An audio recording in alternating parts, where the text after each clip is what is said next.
God's love మినిస్ట్రీకి మీ అందరికీ కూడా ఆహ్వానిస్తూ ఉన్నానండి. దేవుని కృపను బట్టి మీరందరూ బాగున్నారా?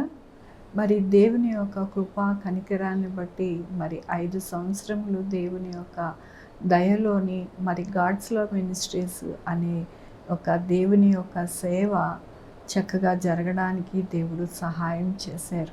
అలాగే మీ అందరి ప్రార్థన దేవునిలోని మీ అందరూ కూడా ఎంతో సంతోషిస్తూ మరి దేవుడు అన్ని విధాలుగా మనకి ఈ యొక్క 5 సంవత్సరములను దేవుడు మనల్ని నడిపించారని నేను నమ్ముతూ దేవునికి వందనాలు చెల్లిస్తూ ఉన్నాను. మరి ఈ యొక్క దేవుణ్ణి ఆరాధించుకోవడము ప్రార్థన చేసుకొని మొదలు పెట్టుకుందామండి. యెహోవా దేవా, నా తండ్రి, నా ప్రభువా, మీ కృపా కనికరస్తాన్ని బట్టి నీకు వందనాలు, స్తుతులు, స్తోత్రం చెల్లించుకుంటున్నాను. నాయన, ఒకప్పుడైతే నేను చేయలేనన్నారు నా ప్రభువా. అయితే నా ప్రభువా, మీరన్నారు, నీకు ముందుగా నా దూత వెళ్ళును, మెట్టలుగా ఉన్నవన్నీ సరళం చేసి నీకు మార్గంను సిద్ధపరచును అని నాయన మీ వాగ్దానము నాకు అనుగ్రహించారు.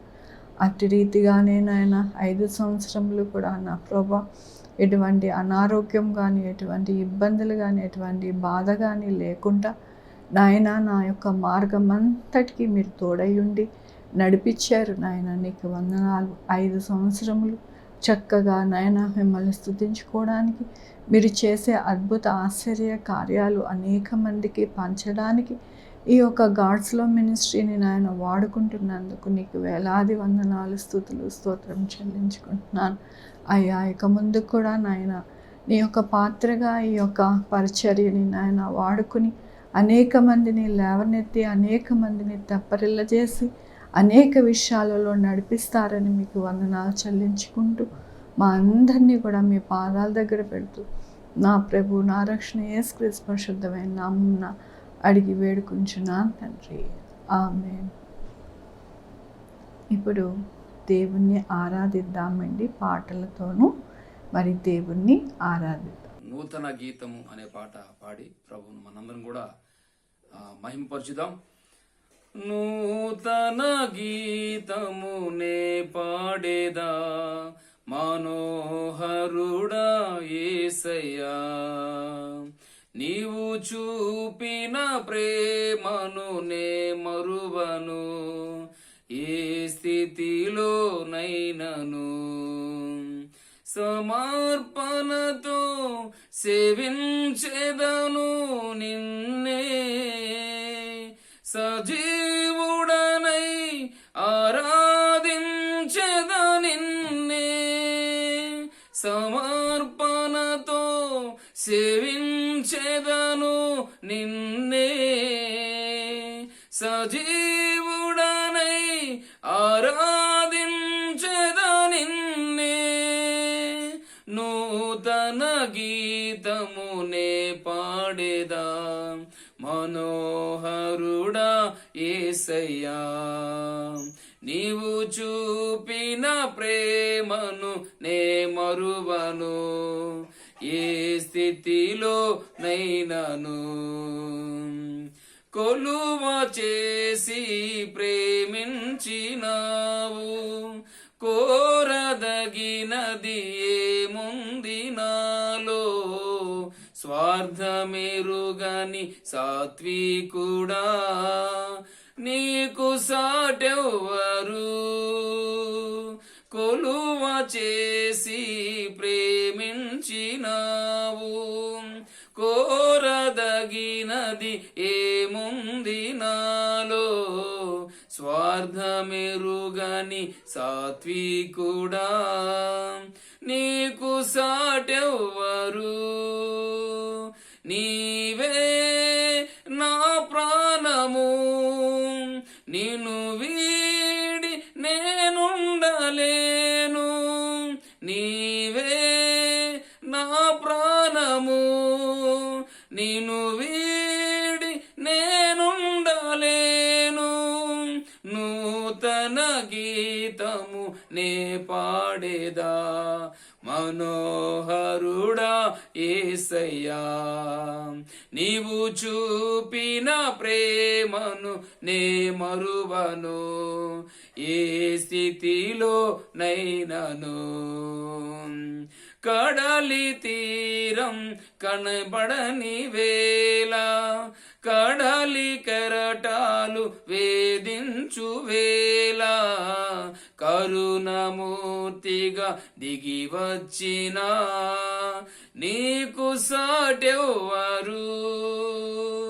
కడలి తీరం కనబడని వేళ, కడలి కెరటాలు వేధించు వేళ, కరుణమూర్తిగా దిగి వచ్చిన నీకు సాటెవ్వరు. నీవే నా ధైర్యము, నీ కృపయే ఆధారము. నీవే నా ధైర్యము, నీ కృపయే ఆధారము. నూతన గీతమునే పాడేదా మనోహరుడా యేసయ్యా, నీవు చూపిన ప్రేమను నే మరువను, ఏ స్థితిలో నైనను. ఇప్పుడు దేవుని వాక్యాన్ని మనం చూసుకుందామండి. దేవుని మనకి వాక్యం ద్వారా మన జీవితాలని కడతారు, మన జీవితాలని తెప్పరిల్ల చేస్తారు, మన జీవితాలని నడిపిస్తారు, మనకి జ్ఞానం అనుగ్రహిస్తారు, అన్ని విషయాలలో మనకి తోడై ఉంటారని వాక్యము సెలవిస్తూ ఉన్నది. ఆ వాక్యాన్ని మనము చూసుకొని మనల్ని మనము కట్టుకోవాలని దేవుడు మరొకసారి ఆయన కృపను అనుగ్రహిస్తున్నందుకు వందనాలు చెల్లిస్తూ ఆ వాక్యంలోనికి మనం వెళదామండి. దానియేలు గ్రంథము 6వ అధ్యాయము మరి మనము చూసుకుందామండి. 9వ వచనము, 10 వచనము, 11, 12 వచనాలని మనము చూసుకుందామండి. కాగా రాజు అగు దర్యావేషు శాసనము రాయించి సంతకము చేశాను. ఇట్టి శాసనము సంతకము చేయబడినని దానియేలు తెలుసుకొనును. అతడు తన ఇంటికి వెళ్ళి యథాప్రకారముగా అనుదినము 3 మోకాళ్ళుని తన ఇంటి పైగది కిటికీ యెరూషలేము తట్టుకు తెరవబడి ఉండగా తన దేవునికి ప్రార్థన చేయొచ్చు ఆయనని స్తుతించుచూ వచ్చెను. ఇక్కడ మరి రాజు అయిన ఆ రాజు దర్యావేషు ఏం చేశారు అని అంటే, మరి ఆ యొక్క ఎవ్వరికి కూడా అనగా తనని మరి నిలిపిన ఆ బొమ్మలకి తప్ప వేరే ఎవ్వరికి కూడా పూజించకూడదు, ఆరాధించకూడదు, ప్రార్థించకూడదు అని ఒక శాసనాన్ని తీసుకొని వచ్చి ఆ శాసనము వేయించడం అనేది జరిగింది. ఎలాంటి శాసనాన్ని వేయించాడు ఆ రాజు అని అంటే, రాజు సముఖముకు వచ్చిన శాసన విషయం బట్టి రాజా 30 దినం వరకు నీవు తప్ప మరి ఏ దేవునికైనాను మానవునికైనాను ఎవడును ప్రార్థన చేయకూడదు. ఎవడైనాను చేసిన ఎడల వాడు సింహపు గుహలో పడద్రోయబడినని నీవు ఆజ్ఞ ఇయ్యలేదా? ఇక్కడ ఏమని శాసనం చేశారు రాజు అని అంటే, మరి 30 దినముల వరకు మరి ఎవ్వరికి మరి ఏ దేవుడికి ప్రార్థన చేయకూడదు, అలాగే పూజించకూడదు అని శాసనం చేశారు. ఒకవేళ చేస్తే గనక సింహపు గుహలో వారిని పడవేయాలి అని శాసనం అనేది చేయడం అనేది జరిగినది. ఇక్కడ దానియేలు ఆ శాసనం అనేది తెలుసు. అయితే యెహోవా దేవునికి ఆయన ప్రార్థన అనేది మరి మానలేదు. దినమునకు 3 కూడా ఆయన యెరూషలేము తట్టుకు కిటికీ తెరిచి ప్రార్థిస్తూనే వచ్చాడు. ఈ శాసనం కూడా వచ్చింది. అయినప్పటికీ కూడా నా దేవుడు సజీవమైన దేవుడు, ఆయన జీవము గల దేవునికి నేను ఆరాధిస్తూ ఉన్నాను, పూజిస్తూ ఉన్నాను, నాకు భయం లేదు అని ఎంతో ధైర్యంగా అది తెలిసి కూడా చక్కగా దేవుణ్ణి రోజుకి 3 కూడా ఆయనని ఆరాధిస్తున్నాడు, ప్రార్థన చేస్తూ ఉన్నారు. మన జీవితాలలో కూడా అనేకమైన పరిస్థితులు చూస్తూ ఉన్నాం. చుట్టూ కూడా ఎన్నో పరిస్థితులు పొంచి ఉంటున్నాయి, ఆపదలు పొంచి ఉంటున్నాయి. మనము ఇటీవల కాలంలో చూసుకుంటే మరి రోడ్డు మీద ఒక వ్యక్తి నడుచుకుంటూ వెళ్తూ ఉంటే మరి కారు వచ్చి మరి గుద్దేయడం, అక్కడికక్కడే ఆయన చనిపోవడం జరిగినది. అలాగే ఒక డాక్టర్ యొక్క పరిస్థితి ఏమిటో మనము చూస్తూ ఉన్నాం. మన చుట్టూ పరిస్థితులు ఎలా ఉన్నాయి అంటే, ఎటువంటి ఏ అపాయం వస్తుందో, ఎటువంటి ఏ బాధ వస్తుందో, ఎటువంటి ఏ కష్టం వస్తుందో మనకైతే తెలియదు. మరి అలాంటి దినములలో మనము ఉన్నాం. దానియేలు కూడా మరి అలాంటి శాసనము అనగా సింహపు గుహలో పడవేయబడాలి అనే శాసనమును తెలిసి కూడా దేవుని వైపు తిరిగి చూస్తూ ఉన్నాడు. ఆయనకి ప్రార్థన చేస్తూ ఉన్నాడు. మనకి ఈ వాక్యాన్ని దేవుడు మనకి ఎందుకు అనుగ్రహించారు ఈ దినమున అంటే, మనల్ని మనం భద్రపరచుకోవాలి అని. ఇక్కడ శాసనం వచ్చినది మరి ఎవరికి పూజ చేయాలి, ఎవరికి ఆరాధించాలి అని అంటే, మరి దేవుని యొక్క వాక్యములో రాయబడుతూ ఉన్నది కదా, నీకు తప్ప మరి ఏ దేవునికైనాను మానవునికైనాను అనగా రాజుకి తప్ప ఇంకా ఎవ్వరికీ కూడా పూజించకూడదు, ప్రార్థించకూడదు అని వ్రాయబడుతున్నది. రాజు మానవుడు, యేసయ్య కాదు. అయితే ఇక్కడ దానియేలుకు తెలుసు, రాజు మానవుడు కాబట్టి అనుదినము నేను యేసయ్యకి ప్రార్థించాలి, అనుదినము యేసయ్యని పూజించాలి అని రాజుకి చేయకుండా మరి ఆ యొక్క దేవునికే ఆరాధిస్తూ వచ్చారు. ఇక్కడ 13వ వచనము 14వ వచనం కూడా మనం చూసుకుందామండి. అందుకు వారు చెరపట్టబడిన యూదులలో దానియేలు నిన్నే గాని నీవు పుట్టించిన శాసనమునే గాని లక్ష్యపెట్టక అనుదినము ముమ్మారు ప్రార్థన చేయుచూ వచ్చుచున్నాడు. ఇక్కడ ఏం చేస్తూ ఉన్నాడు దానియేలు అంటే, ఆయన యొక్క శాసనాన్ని లక్ష్యపెట్టక, ఆయన కానీ ఆయన శాసనమును కానీ లక్ష్యపెట్టక నిజమైన దేవుడిని, రక్షకుడైన యేసుని ఆయన ముమ్మారు దినమునకు ప్రార్థిస్తూ ఉన్నారు అని ఇక్కడ వారు సాక్ష్యమిస్తూ ఉన్నారు. మన జీవితాలలో ఏ సాక్ష్యం ఉంటుందండి? మనము కంగారు పడుతున్నామా పరిస్థితులను బట్టి, లేకపోతే దేవుని వైపు చూస్తూ ఉన్నామా? మనల్ని మనము పరీక్షించుకోవాలి, మనల్ని మనము చెక్ చేసుకోవాలి ప్రతిదినము కూడా.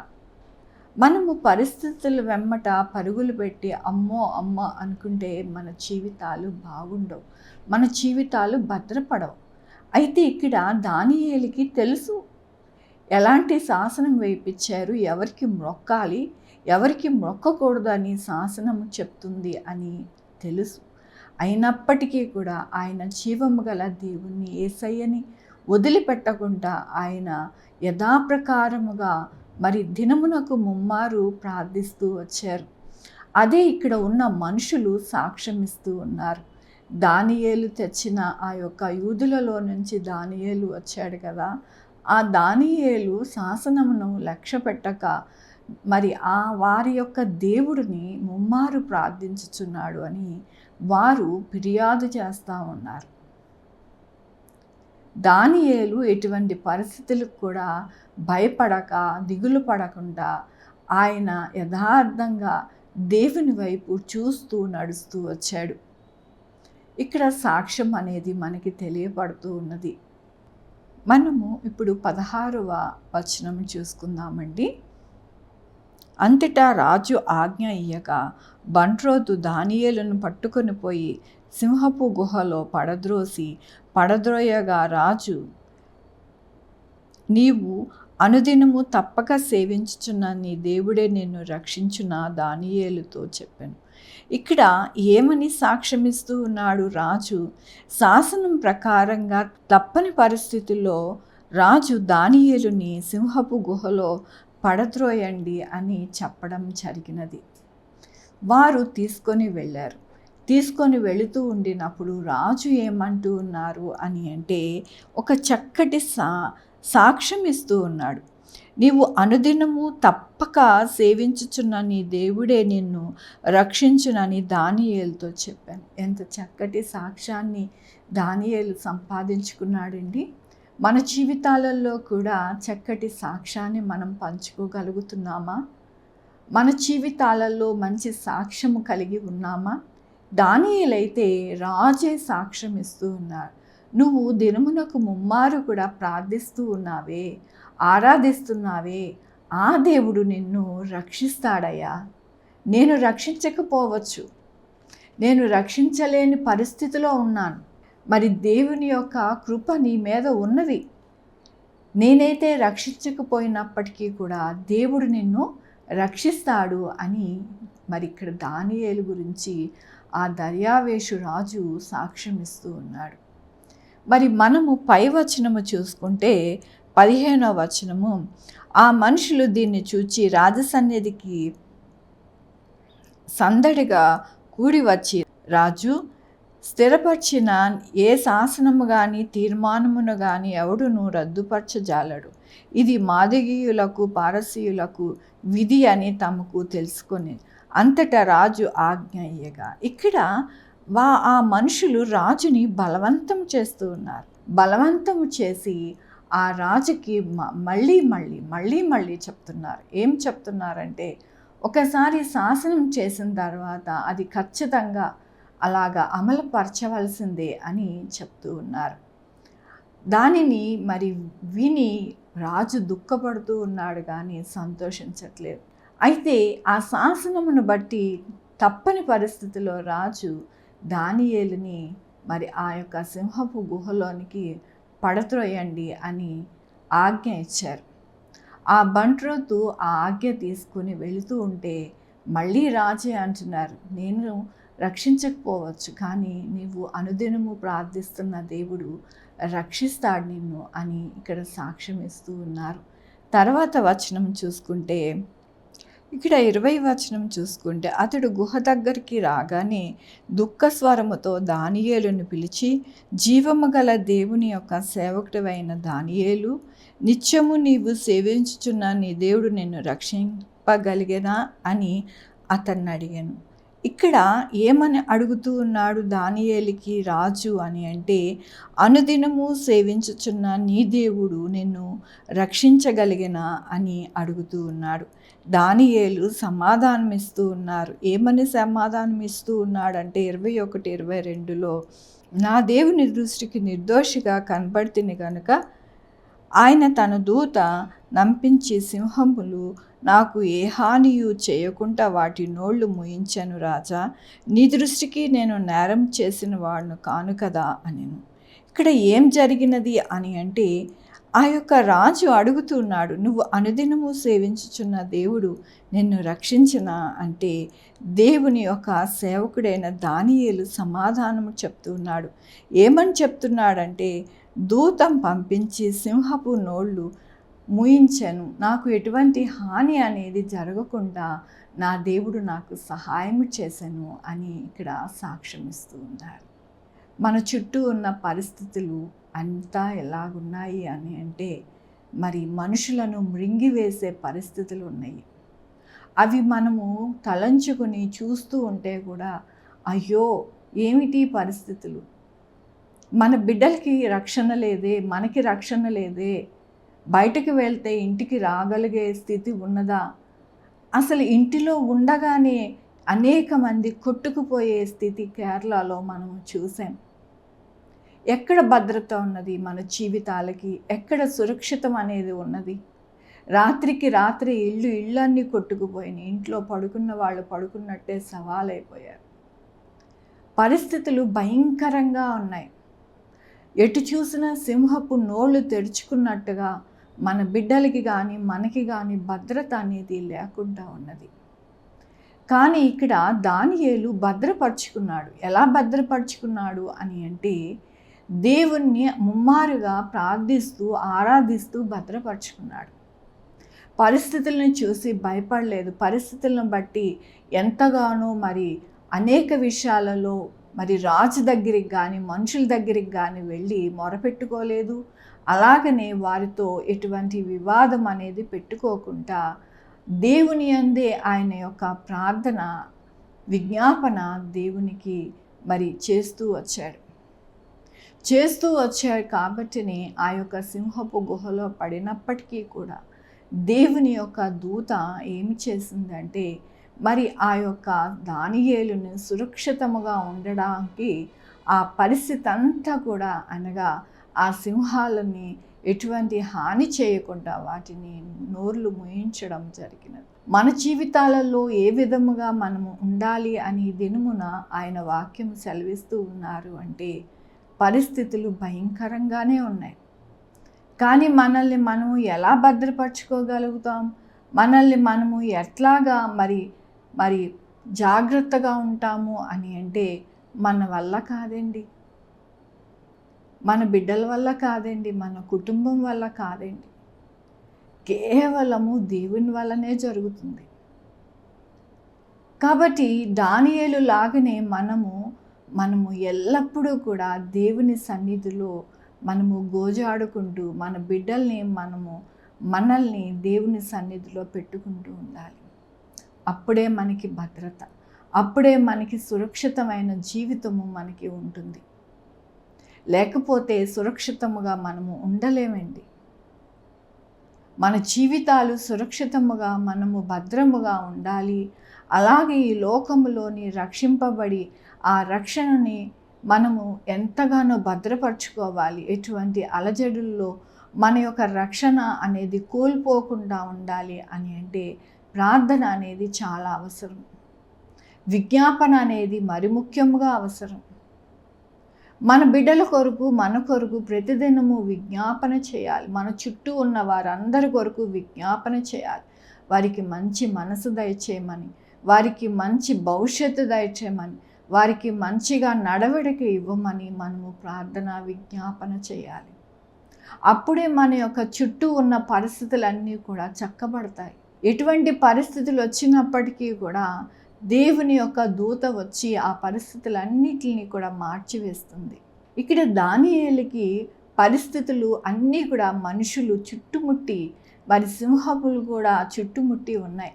కానీ దేవుని యొక్క కృపను బట్టి దానియేలు అనుదినము ముమ్మారు ప్రార్థిస్తూ ఆయనని కొనియాడుతూ యాచిస్తూ విజ్ఞాపన చేస్తూ ఉన్నాడు కదా. అందుకని వారి చుట్టూ ఉన్న మనుషుల్ని కానీ ఆ సింహాలను కానీ ఎటువంటి హాని లేకుండా ఆ దానియేలుని దేవుని యొక్క దూత ద్వారా రక్షింపబడి భద్రపరచబడింది. మనము కూడా అనుదినము కూడా ప్రార్థించాలి. మనము విజ్ఞాపనతో మన బ్రతుకు అంతా కూడా నడవాలి అని ఈ దినమున దేవుడు మనల్ని ఎంతగానో ఆయన కృపను అనుగ్రహిస్తూ ఉన్నారు. దేవుని వాక్యము ఎవరి కొరకు రాయబడినది అంటే మన కొరకే రాయబడింది. దానియేలు మనకి మోడల్గా ఉంచారు దేవుడు. దానియేలుకి కష్టం వచ్చింది, బాధ వచ్చింది. దానియేలు భయపడలేదు. నేనైతే ఏది చేయలేను, కానీ నేను కలిగి ఉన్న నా దేవుడు సమస్తమును చేయగలడు అని ఆయనని విడిచిపెట్టలేదు. కొంతమంది అయితే ఆ సమస్యలను చూసి దేవుణ్ణి కూడా విడిచిపెట్టేస్తారు. విడిచిపెట్టి అనేక ప్రయత్నాలు చేస్తూ ఉంటారు. ఇక్కడ దానియేలు ఎటువంటి ప్రయత్నం అనేది చేయలేదు. అనుదినము ప్రార్థిస్తూ ఉన్న దానియేలు దేవుని వైపే ఆనుకొని నడుస్తూ వచ్చాడు. కాబట్టినే రాజు సాక్ష్యం ఇస్తూ ఉన్నాడు, దానియేలు నువ్వు అనుదినము దేవుణ్ణి సేవిస్తున్నావు కదా, ఆ దేవుడు నిన్ను రక్షించును అని అంటూ ఉన్నాడు. దానియేలుని రక్షించాడు కదండి దేవుడు. మనల్ని రక్షించలేడా? మనల్ని తప్పించలేడా? పరిస్థితుల్లో తప్పకుండా తప్పిస్తారు. తప్పకుండా పరిస్థితులన్నీ మార్చివేస్తారు. కాబట్టి మనం విశ్వాసంతో మనము ఎల్లప్పుడూ కూడా దేవుని యందు మనము నడవాలని దేవుడి దినమున వాక్యము సెలవిస్తూ ఉన్నారు. మనము వాక్యాన్ని అంటుకట్టుకొని బ్రతికితే కనుక, మన బిడ్డలకి మనము ఇస్తే కనుక వారి యొక్క జీవితాలు సురక్షితముగా ఉంటుంది. మన జీవితాలు కూడా సురక్షితముగా ఉంటాయి. మనం ఈ లోకంలో ఎంత సంపాదించుకున్నా మన ప్రాణాన్ని పోగొట్టుకోవడం వల్ల ఏమి లాభం? అసలు ఏమి లాభం ఉండదు.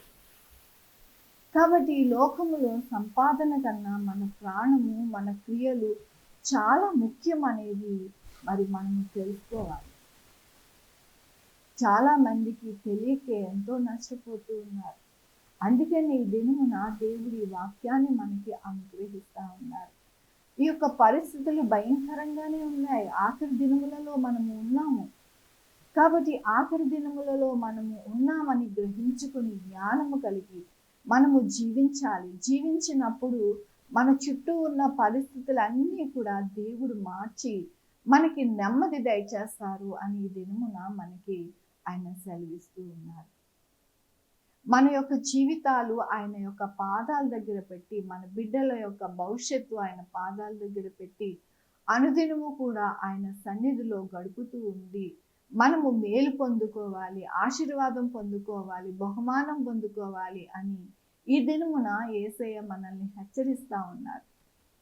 ఆ హెచ్చరికని మనము తీసుకుంటే కనుక మన భవిష్యత్తు బాగుంటుంది, మన యొక్క బిడ్డల యొక్క జీవితాలు బాగుంటాయని దేవుడు సెలవిస్తూ ఉన్నారు. మరి మనము అలాగే చేసి దానియేలు ఎలాగైతే సంతోషముగా మరి రాజు చిరకాలము జీవించునుగాక అంటున్నారు. చూసారా ఎంత చక్కటి మాటని పలుకుతూ ఉన్నాడు. మనము కూడా ఆ విధముగా పలికి అనేక మందికి దీవెనకరంగా మనము దీవెనకరముగా ఉండాలని దేవుడు ఈ దినమున బోధిస్తూ ఉన్నందుకు దేవునికి వందనాలు చెల్లిస్తూ ఉన్నానండి. ప్రార్థించుకుందాము.